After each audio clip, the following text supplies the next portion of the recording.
Então, gravar. Então beleza. Gente, boa tarde. Primeiro é um prazer estar aqui na Affinity, aqui na Maker Faire. Foi super corrido para eu estar aqui. E aí o pessoal arrumou esse espacinho para a gente conversar. Vou me apresentar. A ideia do tema Revolução da Educação através da educação maker e programação em robótica, porque eu tenho um filho de 8 anos e um de 14. Quem tem filhos? Quem tem filhos? Então, é quem está sentindo na pele a questão da educação. E aqui, deixa eu só deixar para vocês anotarem aqui, o confid.education é o site onde eu vou publicar muito do conteúdo que eu estou gerando aqui na feira. E o pinterest.com/confideducation é onde eu coloco os painéis, a seleção de conteúdo que eu faço das palestras. Pelo menos dessa palestra. Quem de vocês usa o Pinterest? Para quem não usa, o Pinterest é muito simples. Ele permite você gravar e salvar. Eu, pelo menos, eu uso para isso. Eu salvo todos os sites que eu acho interessante em painéis. Então, se vocês quiserem acessar qualquer coisa que eu falei nessa palestra, lá tem um painel da palestra. Então, vai ter os vídeos, os links, os artigos, tudo lá. Tá bom? Então, vamos lá, pessoal. Primeiro, assim, eu sou o Márcio Okabe e eu levei um bom tempo para chegar nesse slogan: origamista por paixão, educador por missão e palestrante por vocação. Apesar de eu fazer palestras de marketing digital desde 2009, eu falo que a gente leva 49 anos para chegar em algo simples. E eu engano bem com essa cara, mas eu assisti o Queen ao vivo no Rock in Rio 1. Eu estou vendo que tem gente que não tinha nascido ainda, né? Tá vendo? A gente fica preocupado quando mais gente não nasceu quando eu falo que eu participei do Rock in Rio 1. Mas enfim, quem conhece essa senhora da foto? Geralmente ninguém conhece. Mas se eu der uma dica, Heloísa Schumann. Eu tive o prazer de assistir a palestra dela no TED Educação, São Paulo. E ela é fenomenal porque em 1984 eles viajaram o mundo, e todos sabem da história deles, educaram os 3 filhos dentro do barco. E naquela época não tinha internet, não tinha YouTube, não tinha nada disso, e eles conseguiram educar. Então, na minha opinião, eles são um grande exemplo de educação e empreendedorismo, de quem realmente decidiram fazer, seguiam um sonho e conseguiram. E uma outra foto que eu tenho um grande prazer de mostrar esse aqui é o meu filho de 14 anos, que eu levo para quase todos os lugares. E aquele senhor da foto, ele chama Mitch Resnick.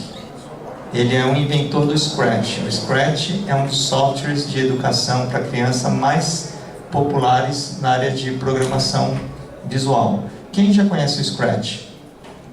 Já conhece, né? Então, o Scratch, eu diria que ele é como se fosse, entre aspas, um Linux da programação para crianças. Então, assim, praticamente todo mundo que vai trabalhar com educação, programação para crianças, vai acabar usando o Scratch também. E vocês notaram que o meu Yoda está em toda parte, né? E qual é o cenário atual da educação? O cenário atual é que a educação hoje, vou pedir meus assistentes aqui, virou meu apoio aqui. Pode ser. E a grande questão é como engajar as crianças no aprendizado, porque antigamente a gente só tinha... Antigamente, eu estou falando aqui para os mais velhos. A gente só tinha uma opção de aprender, ir para a escola e assistir o professor. Hoje em dia você tem YouTube, Google e uma infinidade de opções. Só que os jovens hoje, eles estão conectados? Vocês acham que eles são conectados? Estão sempre conectados? São, né? Mas a pergunta é, estão aprendendo porque estão conectados? Não necessariamente. Então a questão é que a gente tem que começar a repensar a sala de aula antiga e a sala de aula atual. Muitas escolas continuam do mesmo jeito como era um século atrás. Então a gente tem até uma máxima que a gente costuma falar em educação, que o professor, se ele acordasse, que nem o Capitão América, né? Lembra o Capitão América? Acordou 75 anos depois. 75 é isso? Acho que é isso, né? Sei lá, mais de 50 anos depois, o professor consegue, em algumas vezes, entrar numa sala de aula e se sentir à vontade. E um médico não. Um médico, tudo mudou. Então, o grande desafio é que a gente tem esse dilema da educação. Então eu tenho até uma palestra chamada Tecnologia na Educação, Professor 1.0, Aluno 3.0, que eu trato desse dilema de você perceber uma educação que o aluno já é conectado, está no século XXI, e o professor demora um pouco mais para chegar lá. E eu acho muito interessante porque quando fala da palavra tecnologia, geralmente as pessoas pensam em computador, em informática, não é? Mas eu acho que tecnologia, ela vem dessa... Eu gosto de ir no Wikipedia e a gente percebe que é estudo da arte ou do ofício. E que muito antigamente as pessoas aprendiam através do fazer. Ou seja, você tinha um mestre, tinha um aprendiz e você aprendia na prática. Em algum momento a gente perdeu isso. E por isso que essa feira aqui é maravilhosa, a Maker Faire, porque a gente está recuperando isso. Eu sempre brinco que eu decidi transformar um origami em negócio esse ano. E origami, imagina alguém dar uma aula teórica de origami e depois você ir para casa e tentar dobrar. Algum de vocês já faz origami aqui? Quem já fez um origami na vida? Então já imaginou você assistir uma aula teórica e depois chegar em casa e dobrar? Impossível. Origami você faz e aprende. E eu gosto de citar uma escola que eu admiro bastante, chama Escola Amorim Lima. Alguém já ouviu falar? Ela é considerada uma das escolas mais inovadoras. Ela não tem sala de divisão por séries há mais de 10 anos. Se você pesquisar no Google, vocês vão ver matéria do Globo Repórter falando sobre isso. E eles trabalham por projetos. As crianças têm os seus roteiros de aprendizados. Então elas não chegam lá, assistem aulas de 50 minutos. E você pensa, nossa, isso é uma novidade, já tem há 10 anos. Ela é inspirada na Escola da Ponte. Para quem não sabe, a Escola da Ponte foi idealizada por José Pacheco, que há 40 anos atrás ele era um professor desiludido e ele criou uma escola totalmente livre, que as pessoas não tinham aulas tradicionais e aprendiam a partir dos seus projetos. Alguém conhece ou já ouviu falar do José Pacheco? Então a Escola Amorim Lima foi baseada nesse projeto. E aqui tem uma coisa bem curiosa para contar, né? Eu participei da Scratch Conference, que foi a Conferência do Scratch Brasil, foram 3 dias, quinta, sexta e sábado.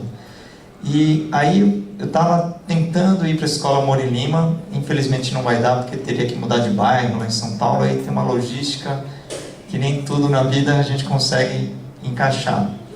Mas aí eu fui numa festa cultural no sábado à tarde, logo depois da conferência do Scratch Brasil. Aí o que acontece? Eu falei, nossa, eu estava na conferência Scratch Brasil, estava falando com a Ana é essa aqui. Opa, peraí. A Ana é essa aqui, a diretora. E quem aparece para visitar a Escola Amorim Lima?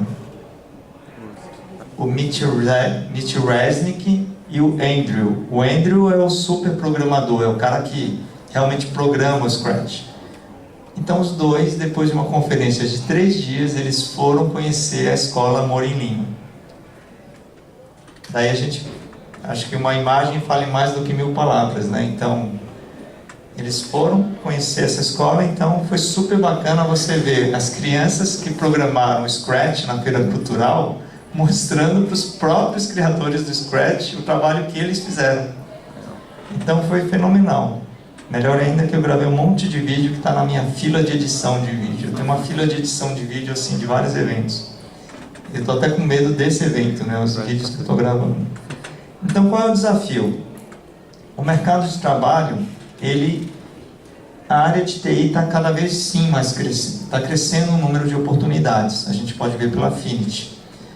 E o número de pessoas capacitadas, infelizmente, não segue o mesmo ritmo. Então a educação maker e a programação em robótica, na minha opinião, elas são uma solução para esse dilema que a gente vem enfrentando. Porque se a gente esperar os políticos, né, resolverem isso, a gente está ferrado, não? Então, como é que eu vim parar aqui hoje? Eu gosto de contar essa história, porque essas fotos aqui são de um evento chamado Edu4Me, que eu participei em 2015, e eu gosto de brincar que eu entrei com uma vaga ideia e saí vencedor desse evento. Então eu cheguei à conclusão que essa vaga ideia deve ser muito boa, que eu cheguei nesse evento com a ideia de criar uma escola online de programação em robótica. Mas qual é o motivo que me levou a esse evento? Eu conheci uma escola de programação em janeiro de 2015, tentei matricular meu filho, aí tentei negociar uma bolsa, a escola não deu essa bolsa e queria dar só 50% de desconto para o horário de 18 horas de sábado. Vocês acham esse horário bacana? Acham ou não? 18 horas de sábado. Quebra todo final de semana. Aí eu fiquei muito chateado por falar, poxa, eu estou numa situação financeira que não estava muito adequada. Eu falei, gente, não é possível que alguém não inventou uma escola online, porque quase tudo é gratuito na área de programação e robótica, principalmente programação. Então, por que alguém não organiza esse conteúdo e cria um curso online? E até hoje, se vocês pararem para pensar, tem muitas iniciativas individuais, mas não uma grande iniciativa. Enfim, aí eu fui para esse evento, como eu falei, aqui está o Rafael assistindo uma aula de Minecraft. Cheguei lá depois de 1 hora de aula demonstrativa, ele falou que queria ficar até meia-noite fazendo aula. Daí eu falei, essa aula deve ter sido muito boa mesmo. E aqui é o Rafael ensinando uma garotadinha, que eu estava fazendo um teste um MVP, né? Estava fazendo um teste, reuni uma garotada. Esse aqui é o meu outro filho, o Caio, que tem 8 anos hoje. Pela cara dele, vocês podem perceber que ele está gostando da história, né? E aí você vê as amiguinhas. Então, quando você percebe uma situação que um jovem, um adolescente de 14 anos, 13 anos na época, está lá ensinando Scratch para os outros e você vê essa dinâmica, a gente começa a perceber realmente que a gente precisa mudar alguma coisa. E aí o que aconteceu? Em julho de 2017 eu participei de um projeto de imersão em tecnologia chamada Tech Camps, que é muito mais lá na região de São Paulo, e foi quando eu participei como professor também e eu dei aula para os meus filhos numa semana de imersão em tecnologia lúdica. Então foi barato, uma semana de férias, entre aspas, e eu trabalhando e eles tendo aula lá com a Tech Camps. E aí, estou aqui hoje, não só com a ideia da programação e robótica, mas também com a ideia do origami. O origami está bem bacana, né? A oficina de aviões de papel que eu fiz lá naquela arena central, alguém viu os aviões voando ontem? Não. Ontem foi um sucesso os aviões, ficaram voando lá e a galera só... Mas o origami, ele acho que é a arte maker mais fácil de fazer, porque se você não tiver papel para fazer, eu acho que aí você desiste, né? Porque realmente é muito fácil. E encontrei o Darth Vader e ele enfrentou o Darth Vader ontem, o Mestre Yoda. E aqui tem alguns parceiros que eu estou ali, para quem não foi ainda, logo que entra na Arena Criativa, o primeiro stand da esquerda e o primeiro da direita, um da Ludosia e outro é o do Hypergenius em parceria com a Open Robotics. Quem já foi lá no stand da Open Robotics, lá em cima? A Open Robotics tem um stand ali em cima bem bacana, onde eles estão mostrando esse kit, que é um kit o kit Inventor, né? Vocês repararam que o meu Mestre Yoda é que nem onde está o Wally, né? Ele sempre está em algum lugar, né? E a Ludosia, o Rafael trabalha muito com brinquedos educativos, brinquedos com madeira, e a gente fez uma boa parceria. Mas vamos lá, voltando aqui, o Mitchell Resnick tem uma palestra super bacana no TED. Alguém já viu essa palestra? Não? Eu recomendo, viram, né? Essa palestra é fenomenal. Porque nessa palestra foi quando deu vários cliques, quando eu comecei a ficar fã do Mitchell Resnick, e quando ele faz uma pergunta muito simples. Ele propõe uma pergunta: aprender a programar ou programar para aprender? Então essa é uma das grandes questões. O ato de você aprender a programar, você não aprende só programação. O ato de programar, você também aprende muitas outras coisas, como resiliência, criatividade, e você pode aprender muitas outras matérias, porque se você tiver que fazer um jogo sobre capitais do mundo, você tem que estudar geografia. Se você tem que fazer um jogo sobre as células, que até hoje eu só lembro de uma coisa da célula, que são as mitocôndrias, que serve para, vamos ver, produzir energia. Eu só lembro disso, eu não lembro mais de nada. Mas se eu fizesse um jogo da célula e eu tivesse que programar esse jogo, eu teria que estudar para saber todas as funções da célula e eu acabaria aprendendo muito mais do que assistindo uma aula. E uma outra questão interessante é o seguinte, já coloquei aqui. As pessoas perguntam e pensam, muitas pessoas, principalmente os pais, pensam: meu filho ele não gosta de programação.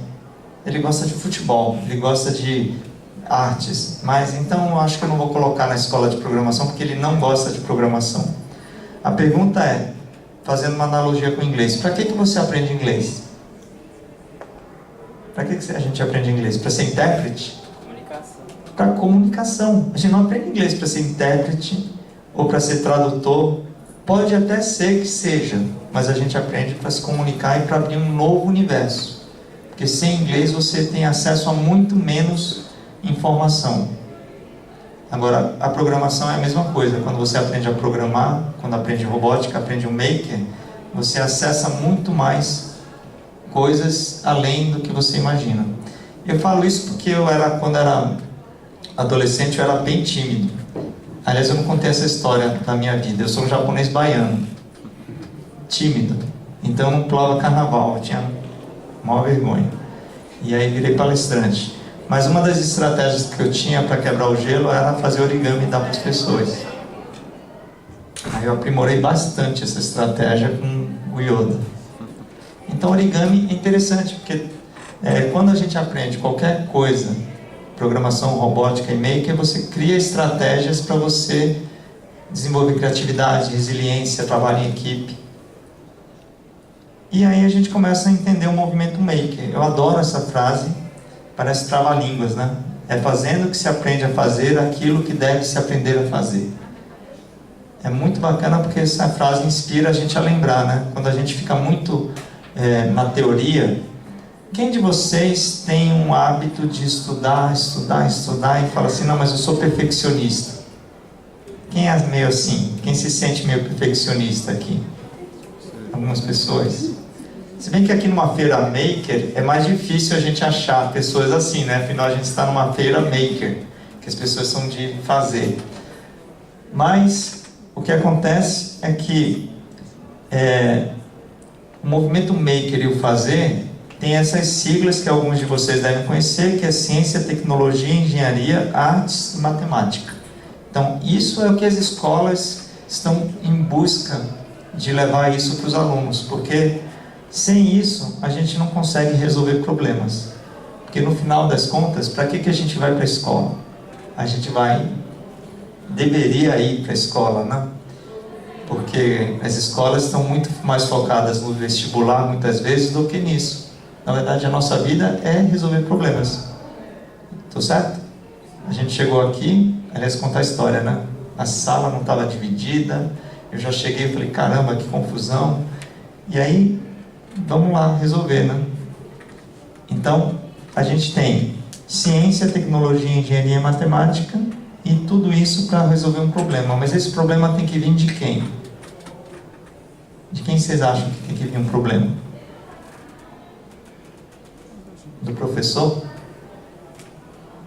Aí que está o grande segredo. Quem está estudando... quem falou que estava estudando projetos? Estudo projetos. Tem que vir do aluno. Tem que vir do aluno. Porque senão o professor entra na ideia de trabalhar com programação robótica, tá? Mas olha, pessoal, eu vou te dar uma dica, vamos resolver esse problema. Não, aí já começou mal. Tem que estimular que os alunos comecem a trazer o que eles querem resolver. O Mitchell Resnick, ele fala uma coisa muito legal. Eles falam que a gente tem o hábito de achar que para a criança tem que ser uma coisa meio fácil. E ele fala que criança não quer coisa fácil. Criança quer coisa significativa, que tenha um significado para ele. E aí eu tenho como exemplo o meu próprio filho mais velho, que ele pegou um jogo para fazer no Scratch, e eu tive esse ímpeto, né? Eu falei, nossa, acho que está mais difícil do que ele vai resolver. Eu quase que ia sugerir para ele fazer algo mais fácil. Aí eu falei, não, deixa ele se virar, né? Aí o que aconteceu? Ele ralou, nossa, sofri, não sei o que, mas resolvi. Olha que legal. Eu não precisei ajudar ele. E aquela coisa do pai, né? Tipo, eu vou dar uma dica, vou olhar um código, né? Ainda pai nerd, pior, né? Porque a gente quer olhar o código.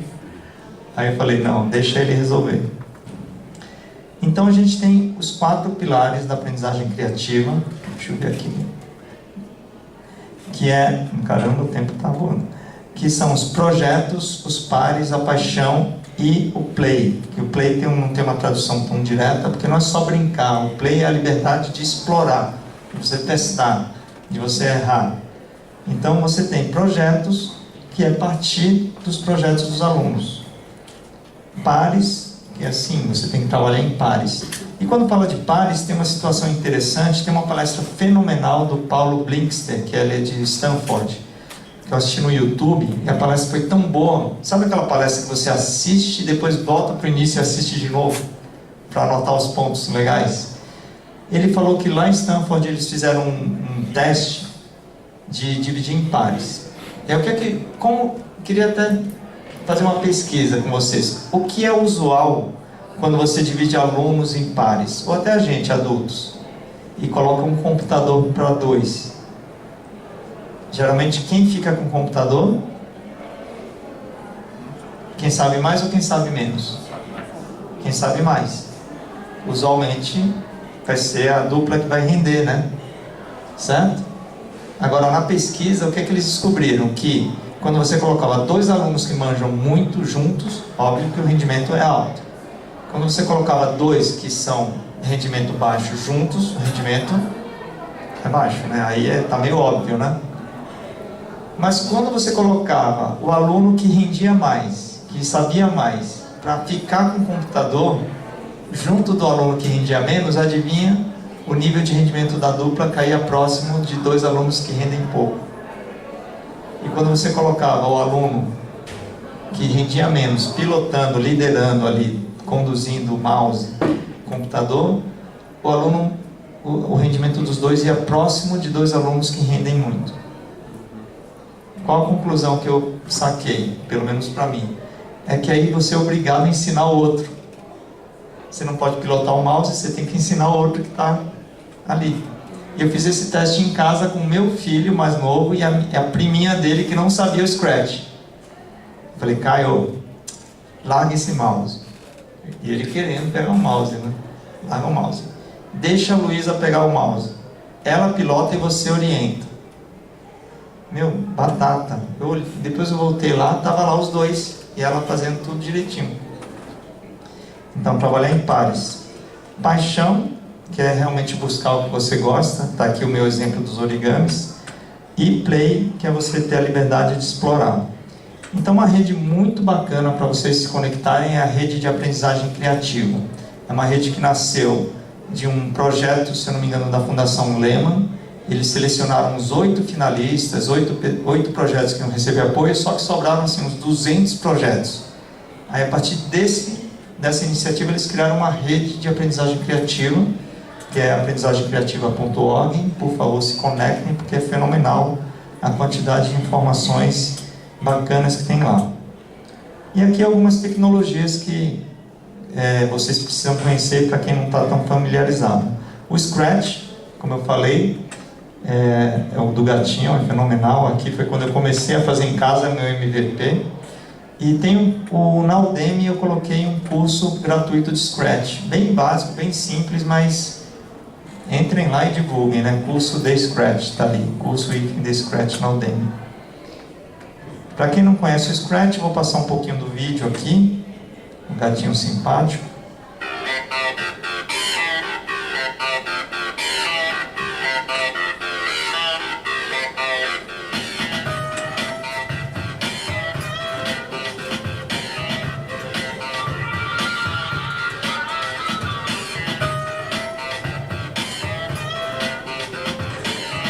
Quem já tem conta no Scratch?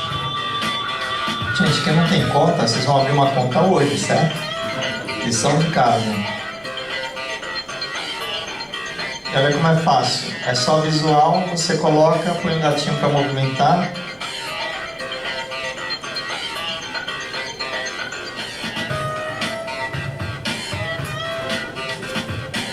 Quem não tem filho, chama os filhos dos amigos, dos sobrinhos, vocês vão ver que felicidade você fazer junto com eles.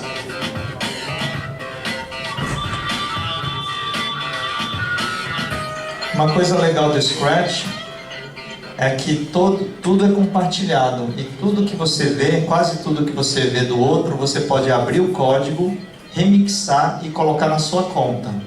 E aí ele conta o caso de uma menina que começou a fazer ilustração. Ela foi evoluindo tanto que ela começou a criar tutorial de como usar o Scratch e começou a compartilhar também as ilustrações que ela fazia com a comunidade. 15 minutos. 15 minutos? Ah, obrigado, tem um apoio aqui. E aí você tem o Arduino. Arduino popularizou muito a eletrônica. Outra curiosidade é que eu fiz engenharia elétrica na Unicamp, fiz técnico em eletrônica e os meus projetos nunca funcionavam direito. Acho que o melhor... Quando eu fiz um dimmer, né, que é controlar a luz, eu já fiquei super feliz na escola técnica. E na engenharia, então, uma desgraça, né, porque você tinha pouca coisa prática, né? Isso é incrível, né? Você faz 5 anos de engenharia e quase nada prático, e hoje em dia com Arduino você consegue levar isso para a criançada. Mas a vida realmente dá voltas, né? Porque eu voltei com tudo para a área de educação, então engenharia tem tudo a ver. Eu levo Mindstorms, é um dos mais populares na área de robótica, mas como eu falei, tem um pessoal da Open Robotics aí muito bacana aí de BH, tem que prestigiar aí o pessoal de BH, né?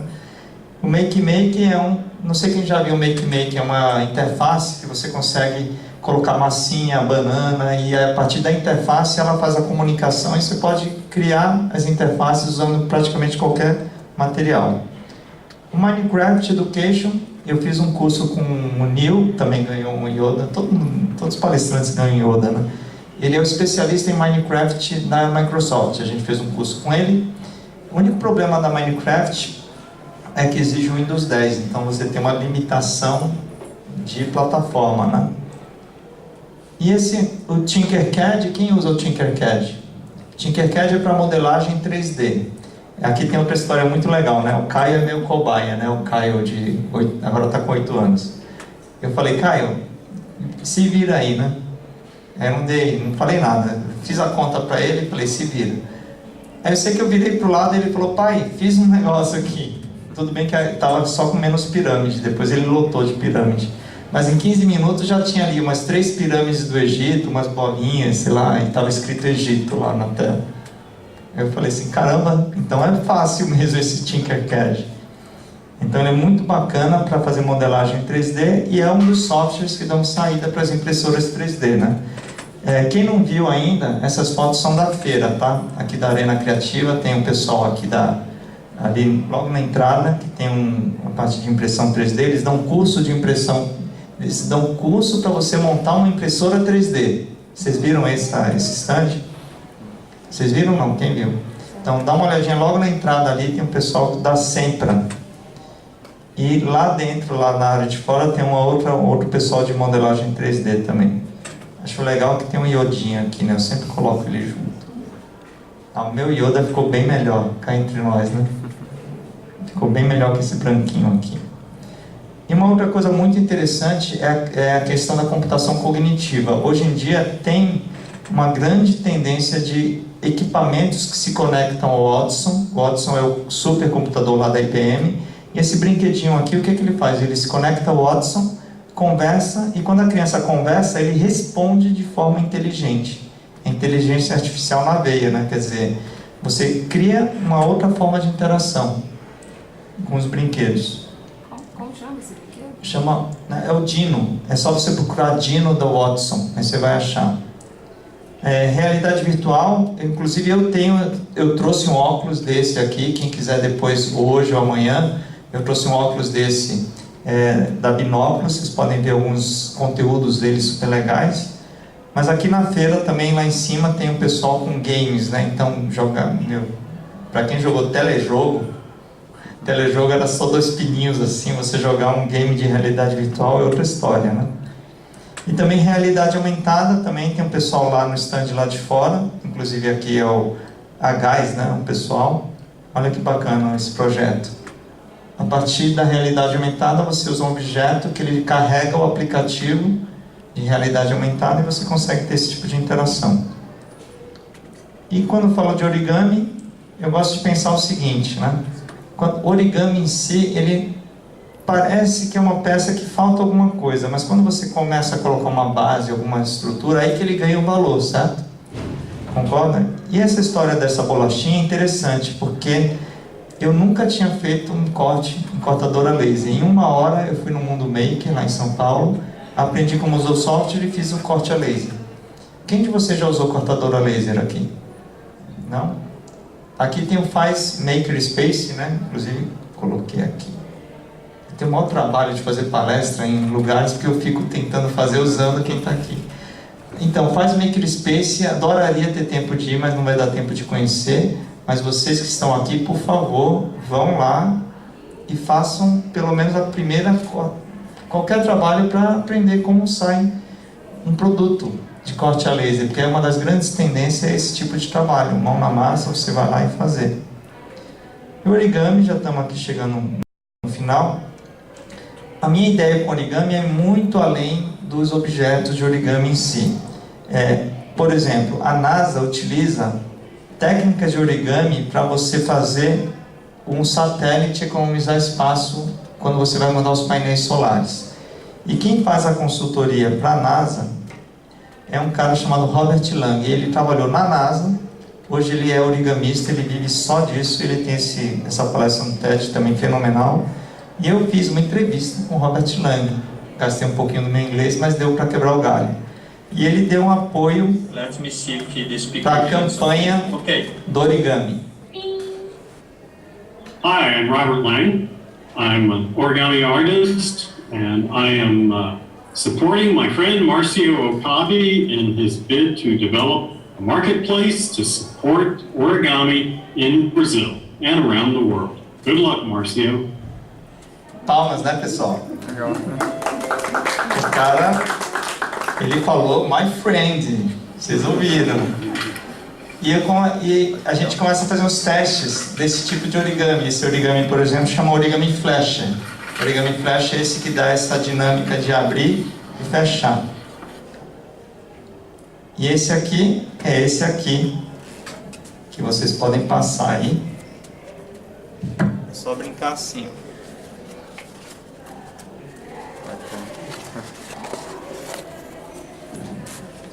Esse origami é fenomenal porque ele tem essa dinâmica, né? Tem uma criança que foi ontem no stand lá e eu achei o máximo a frase que ela falou. Ela falou, nossa, não dá para parar. Ótimo, né? Não dá para parar, ela ficava assim. Então esse tipo de origami é legal porque você pode trabalhar matemática, você pode trabalhar várias coisas. Porque para fazer essa peça tem que pensar em matemática, em ângulo, em proporção.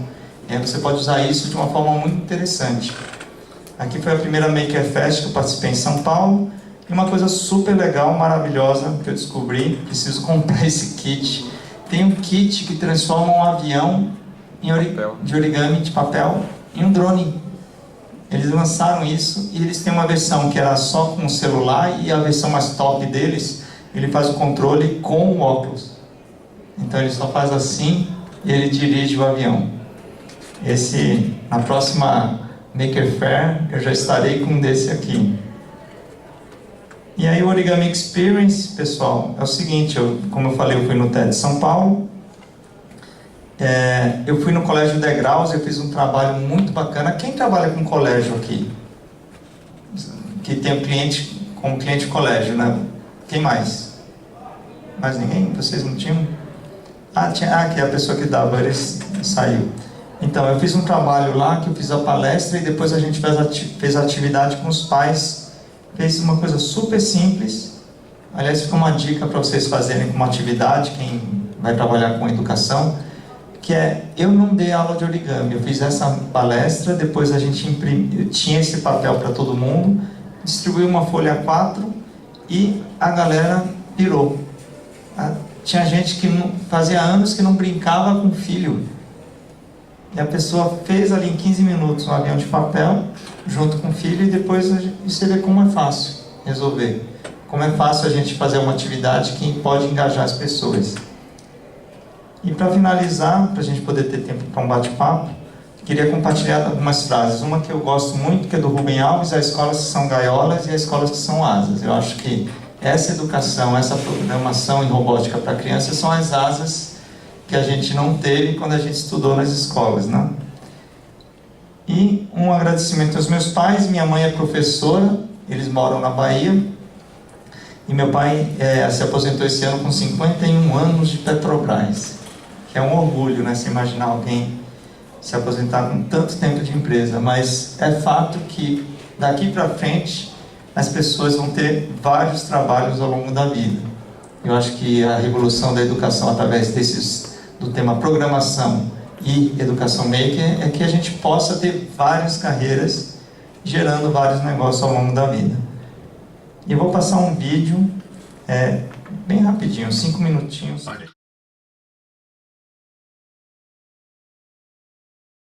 On cool winter evenings over the moors of England, thousands of starlings come together to create something extraordinary. Throughout the day, they're spread over a 20-mile radius, foraging for food and doing their starling thing. But at night, before they settle down to rest, the starlings put on one of the most spectacular shows in the natural world. It's called a murmuration, in reference to the beating of thousands of pairs of wings as the birds swirl together. And this dazzling display is not just for show. The murmuration protects the birds from predators. You can see a hawk in these videos that's singularly ineffective at preying on the birds who swarm together to chase it away. The murmuration also warms the birds for the night, and there's also an information exchange about good feeding areas. In fact, the birds behave according to a number of the operating principles analogous to those of the collaboration age. Kind of a murmuration macroeconomics, if you like. There's an interdependence and a kind of collaboration. Despite their high-speed aerial acrobatics, the birds never seem to collide. And the murmuration is really the epitome of self-organization. Every bird participates, and yet there's an implicit structure as the stronger birds are more influential in directing the mass. Leadership within the group seems to change constantly and dynamically as individual birds somehow manage to take up the mantle. Now, this is not a collective intelligence or collective consciousness, of course, because individual birds are not intelligent or conscious. But there does seem to be some kind of emergent shared brain of sort, a loosely conjoined network of relationships and impulses. Now, starlings are not intelligent, but humans are. Anthony Williams and I wondered, is it possible that as everyone connects through the global digital platform, could we begin to share not only information, but also the capacity to remember, to process information, and to even think? Is this just a fanciful analogy, or will we come to consider networking as the neural roots that connect human beings in a way that creates something fundamentally new? Arguably, it's now possible with modern technology for organizations and even societies to share a perspective and even some kind of consciousness, a state of being aware, of informed, of concerned or intentional. Could some kind of new consciousness and interconnectivity, the capacity to learn dynamically as organizations, be a key to rebuilding our failing institutions and using the web as a global platform for collaboration? If networking can speed up the metabolism of our collaboration and a new kind of shared thinking and learning, could this be applied within and between organizations to innovate better, to create prosperity, and to advance society? Perhaps the murmuration shows us a missing link in creating learning organizations, that organizations like people that aren't conscious cannot learn. Wow. This is a time of great peril and danger, but it's a time of opportunity. And the murmuration gives me hope that through collaboration, perhaps this smaller world that our children inherit could be a better one. Obrigado, pessoal.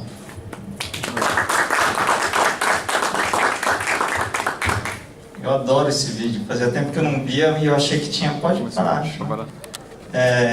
Eu achava que tinha a ver com essa questão da educação maker, né? Porque tem tudo a ver com colaboração.